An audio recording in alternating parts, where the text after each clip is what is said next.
Voltamos para o terceiro e último bloco do programa Polêmica. Estamos aqui com o comandante do 8º Batalhão da Polícia Militar. Lembrando a você que dicas, críticas e elogios ao programapolêmica@gmail.com.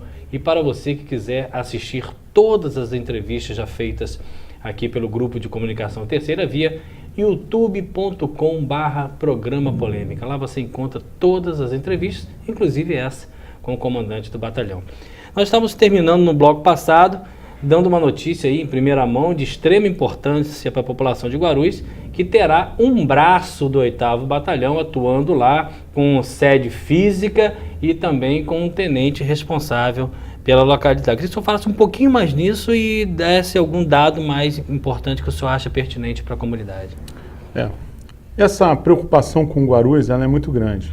Basta fazer uma análise nos primeiros 15 dias do ano de 2015. Tivemos 15 homicídios na área toda do 8º Batalhão. 15 homicídios. Tirando 2 que ocorreram, um em São Francisco e outro em São Fidélis, 13 ocorreram em Campos. Dos 13 que ocorreram em Campos, 9 ocorreram em Guarulhos. Desses 9 homicídios, significa que 70% dos homicídios de Campos ocorreram em Guarulhos nesses primeiros 15 dias de 2015. Então entendemos o seguinte: temos que nos debruçar sobre esse problema de Guarulhos. É um problema de uma incidência criminal maior relacionado a homicídio. Entendemos também que existiram várias motivações, mas a motivação principal é o tráfico de entorpecente. Então, por esse motivo, nós estamos deslocando a segunda companhia, que é a Companhia de Policiamento de Guarulhos, para que fisicamente ela funcione dentro de Guarulhos, com o comandante ficando dentro da Companhia de Guarulhos e trabalhando ali na redondeza, que aquele ponto seja referência daquela comunidade para o policiamento da região. Nós já temos alguém escolhido para ficar em Guarulhos? Sim, nós temos o Tenente Mori, que é um oficial que já tem quase 30 anos de carreira, é uma pessoa extremamente experiente, trabalhou muito nessa área, conhece toda a região, conhece a comunidade, por isso tem uma relação interpessoal muito boa com a comunidade, e ele foi escolhido especificamente para trabalhar nessa companhia, tendo em vista tanto a sua capacidade profissional como a sua capacidade de relação interpessoal com a comunidade. Perfeito, eu acho que é uma informação de extrema relevância para a sociedade. A gente torce que esse braço aí, quem sabe futuramente, não se torne realmente um batalhão, um novo batalhão, e eu acho que Guarulhos precisa e a sociedade merece essa implantação de segurança. Agora eu gostaria de saber uma opinião, e é uma opinião pessoal, né? Ressocialização, se discute muito isso no Brasil. Nós temos um sistema carcerário enorme, né? Ainda muito mais negros do que brancos, com penas muito focadas aí às drogas. O tráfico de drogas leva muita gente ao encarceramento. Mas nós estamos pecando muito ainda na ressocialização. Na opinião do senhor, o Sistema Nacional de Ressocialização, da colocação posterior dessa pessoa novamente no mercado de trabalho, tem sido feita a contento? Nós estamos tendo bons resultados ou ainda a gente está longe do ideal para dar cidadania novamente a quem cumpriu com a sua pena, com os seus pecados, com os seus deveres com a justiça? Bom, levando-se em consideração a nossa experiência com relação à reincidência criminal, uma vez que nós trabalhamos de maneira ostensiva e atuamos com uma repressão qualificada e imediatamente após o delito que não conseguimos evitar, que o trabalho da Polícia Militar, ele basicamente é para evitar o crime. Caso não consiga evitar, é atuar de imediato na tentativa de prender os autores. Quando isso acontece, a condução é direta à delegacia para autuação em flagrante. Quando não acontece, é levado a registro e posteriormente é investigado pela Polícia Civil sobre os delitos. O que ocorre é que nós percebemos uma reincidência muito grande, principalmente com relação a adolescentes, cujo ECA tem algumas lacunas no sentido da apreensão desses adolescentes e da interpretação quanto às medidas socioeducativas. Então, no meu entendimento, eu acho que o Brasil precisa repensar um pouco com relação a esse fator de recuperação e ressocialização, e principalmente dos jovens. Temos que partir de um ponto inicial com relação a essa reincidência. Hoje temos uma reincidência muito alta, principalmente no tráfico de entorpecente. E sempre que ele retorna à sociedade, ele acaba cometendo crimes mais graves. Do tráfico, muitas vezes passa para o roubo e muitas vezes passa a fazer parte de homicídios também. Nós estamos acompanhando na mídia nacional a pena de morte conferida a um brasileiro por tráfico de droga. Foi preso, me esqueci aqui exatamente qual país. Indonésia. Indonésia. E ele já teve clemência presidencial, enfim, não foi acatado, e parece que vai ser o primeiro brasileiro que vai ser sentenciado à morte diante desse caso do tráfico de drogas. E aí a gente volta para o Brasil, onde a pena de morte é proibida pela Constituição, salvo em casos de guerra declarada, que não é o nosso caso, mas temos uma pena máxima aqui de 30 anos. O senhor é a favor de penas mais severas ou até de uma pena de morte em determinados crimes? E como o senhor vivencia a penabilidade do traficante? Ela realmente é eficaz e evita que isso continue se alastrando, puxando com gancho esse caso desse brasileiro? O senhor concorda com esse tipo de punição para ele, por exemplo? Nós estamos passando por várias experiências com relação à lei de entorpecente. Inclusive, ela já foi modificada algumas vezes. E hoje, basicamente, não penalizando o consumidor, mas mais o traficante.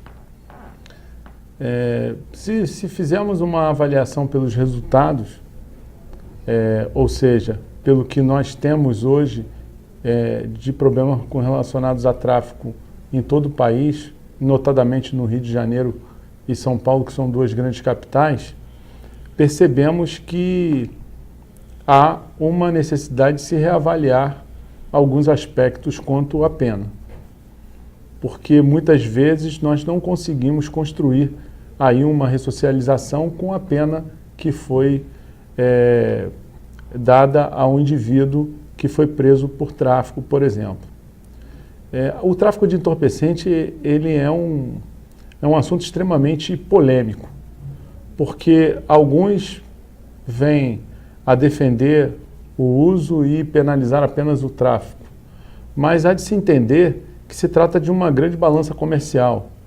Se não existir o consumidor, nós não temos o tráfico, porque uma vez que não temos pessoas disponibilizadas a comprar drogas, nós não vamos ter fornecedores. Temos economia de um lado e um problema de saúde pública do outro. Exatamente. Né? Então ele traz uma série, eu entendo que nós precisamos ainda decidir sobre o objetivo das nossas legislações com relação ao futuro do nosso país em relação às drogas. Porque são problemas de saúde pública, são problemas de segurança, são problemas que trazem muitos resultados negativos para a sociedade. E aí, além do crime de tráfico, tem os crimes agregados, uma vez que muitos envolvidos no tráfico, por conta de não terem a droga ou por serem apenas consumidores sem ter condição financeira para assumir o seu vício, passam a cometer outros delitos, como roubo, furtos e etc. Então, eu acho que esse assunto é um assunto muito delicado e que nós temos que debruçar com ele com mais cuidado, e a população tem que ser mais participativa nesse sentido, para que nós possamos chegar a um denominador comum nessa área. Vamos aproveitar esse terceiro bloco, tentar ainda amarrar algumas perguntas com o comandante.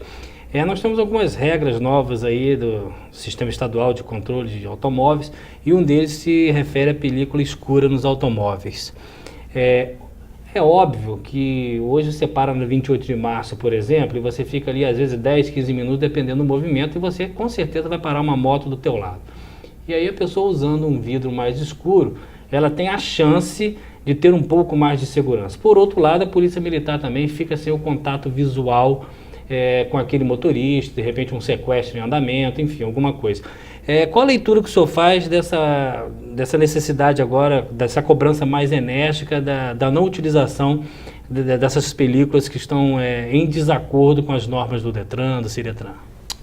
Para a Polícia Militar, a gente tem uma opinião bem concreta. É bem complexo a utilização desse equipamento, porque muitas vezes, até no momento da seleção que nós fazemos em operações, costumeiramente chamadas de blitz, nas ruas, que visa justamente trazer mais segurança à população, o que nos dificulta saber é quem estaria do lado de dentro. E a primeira coisa que eu faço é abaixar os vidros e ligar, acender a luz. E nem todos os motoristas e passageiros têm a sensibilidade de acender a luz interna em horários noturnos e abaixar o vidro para que a gente possa observar o interior do veículo, que muitas vezes é parado pelo simples fato de não ter uma atitude dessa. Então, é muito complexo. Para a Polícia Militar, nós entendemos que a proibição ela é necessária, apesar de entendermos também que muitas vezes ela pode ser uma segurança nesses momentos difíceis, quando um suspeito para ao lado da pessoa e ela tem a possibilidade de observar sem ser observado, ou seja, o próprio marginal tem medo de uma reação. Exatamente, ele vai ter dúvida de uma reação, porque ele não sabe quantas pessoas tem dentro do carro e nem quem são essas pessoas. Realmente, dependendo do foco ou do ângulo que nós possamos observar, ela vai ter uma interpretação diferente. Mas pelo lado oficial, pelo lado onde a polícia trabalha trazendo no seu papel legal de prevenção, é importante que essa película seja proibida em algumas situações, porque realmente dificulta muito o nosso trabalho. E o policial em si, comandante? Nós sabemos aí que em todas as profissões nós temos traumas, temos dramas, e às vezes a pessoa precisa se recuperar para voltar ao trabalho. Como é que é feito esse trabalho social de amparo psicológico ao policial militar? Tem sido feito a contento? Essas pessoas estão conseguindo voltar ao trabalho de uma forma mais garantidora? Como é que tem sido feito isso? Essa parte da humanização do policial? O policial militar ele tem uma assistência psicológica nas unidades e também ligada à Diretoria Geral de Saúde. Então, a primeira avaliação acaba ocorrendo pelos oficiais do próprio batalhão, normalmente iniciado pelo comandante da companhia, aquele que está mais próximo do policial, e por uma questão de informação, ele leva isso ao subcomando ou ao comando de uma situação em que o policial militar não se encontra em seu perfeito equilíbrio e precisa dessa assistência. Nós encaminhamos esse policial a uma assistência e damos toda a condição para que ele faça qualquer tipo de tratamento. Entendemos que alguns até relutam, ainda existe muito preconceito contra o tratamento psicológico, por falta de informação, mas hoje nós estamos muito tranquilos com relação a isso. Toda vez que o policial apresenta alguma forma desequilibrada, alguma ação desequilibrada, ou até uma tensão pós-tiroteio, que é uma situação já muito difundida nos Estados Unidos, que a retirada desse policial após uma tensão que levou a quase morte ou uma situação de risco grave, ele é retirado daquela área operacional, é colocado numa área administrativa, ainda sobre uma assistência psicológica, até que ele possa sanar aquele dano psicológico e depois, naturalmente, retornar às ruas com mais tranquilidade, com o equilíbrio necessário para manter o seu trabalho de qualidade. Perfeito. Nós estamos terminando o programa. Queria agradecer muito a sua presença e que o senhor fizesse as suas considerações finais. Eu gostaria de dizer que, nesse período que eu tive a oportunidade de assumir o batalhão, o 8º Batalhão aqui em Campos, que nós temos nos empenhado ao máximo para tentar trazer uma qualidade na segurança pública e que a responsabilidade da população com relação à segurança pública, o papel dela é muito importante. Nós precisamos trabalhar junto com a sociedade. A Constituição ela é bem clara. Segurança pública é responsabilidade de todos. É dever do Estado. E nós trabalhamos de acordo com o nosso dever de trabalho, mas que precisamos dessa integração com a população. Então, gostaria de convidar a todos que participassem sempre das nossas reuniões, cafés comunitários, que possam ter o batalhão como parceiro e contar com a Polícia Militar. Perfeito. Nós estamos terminando mais um programa polêmico, o primeiro de 2015, e até semana que vem.